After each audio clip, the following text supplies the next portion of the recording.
கருவறைதான் மனதால் நானும் அன்னையே மறவேன் என்று முன்னையே நான் பாலை வனத்தில் விதை போல் நீ பருவம் தந்த மழை போல் என் காதல் செடியில் பூவும் பூத்ததே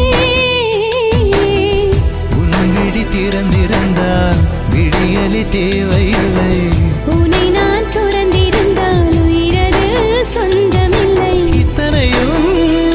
இனி கிடைக்குமா கிடைக்கும் கிடைக்கும்